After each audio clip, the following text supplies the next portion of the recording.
Hello students, आज मैं आप लोगों को कैरेक्टर स्केच ऑफ रिचर्ड एवराइट बताने जा रहा हूं, जो कि chapter the making of a scientist से लिया गया है।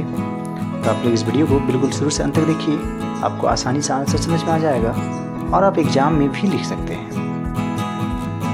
Richard Everitt was a great scientist. Richard Everitt एक बहुत ही महान वैज्ञानिक थे। वो excited the world with a new theory on how cells work. उन्होंने पूरी दुनिया में हलचल मचा दी थी विद अ न्यू थ्योरी, एक नए थ्योरी के साथ कि कोशिका कैसे काम करता है, on how cells work. His dedication and devotion towards his work brought him success. उनका dedication and devotion towards his work, अपने काम के प्रति उनको सफलता लाई, brought him success. Richard was the only child of his parents. Richard अपने माता पिता के एक ही चाइल्ड थे। He had no company at home to play with.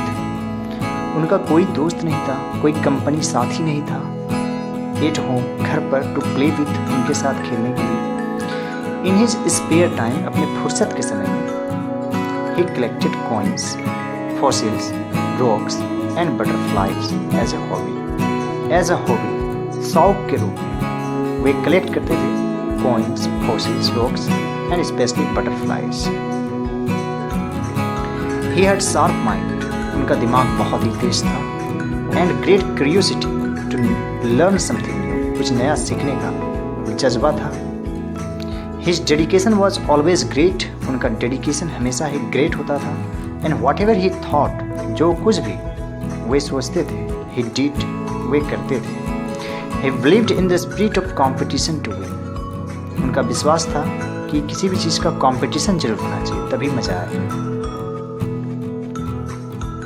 Once he was looking at the X-ray photos of the chemical structure of the hormone. एक बार वे hormone के chemical structure को देख रहे थे और वह हार्मोन मोनार्क कैटरपिलर का था। तभी उनको एक आइडिया सूझी, an important idea struck him. This led to his discovery how the cell can read the blueprint of its DNA. और यही चीज़ उनको एक नई डिस्कवरी की तरफ ले गया कि कैसे सेल पढ़ सकता है the blueprint of its DNA, अपने DNA के blueprint को।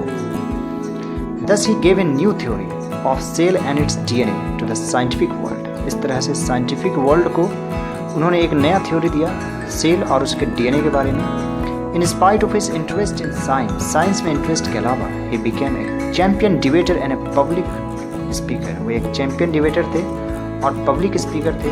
ही loved photography as well, photography भी उनको बहुत पसंद था। Everitt can be summed up to have first rate mind. कुल मिलाकर कहा जाए तो उनका माइंड बिल्कुल फर्स्ट रेट माइंड था and a well rounded personality, और उनका पर्सनैलिटी भी वेल राउंडेड था। सो डियर स्टूडेंट्स, ये खास जानकारी आप लोगों के लिए और इसी तरह की क्वेश्चन आंसर्स के लिए आप लोग सभी मेरे चैनल को जरूर सब्सक्राइब कर लीजिए, बेल आइकन को भी प्रेस कर लीजिए और क्लास 10th के प्लेलिस्ट में जाइए। वहाँ पर आपको सोशल स्टडीज़, इंग्लिश से जुड़ी हुई बहुत सारे क्वेश्चन आंसर्स मिलेंगे। सभी वीडियोज़ को देखिए। Alright students, thanks for watching.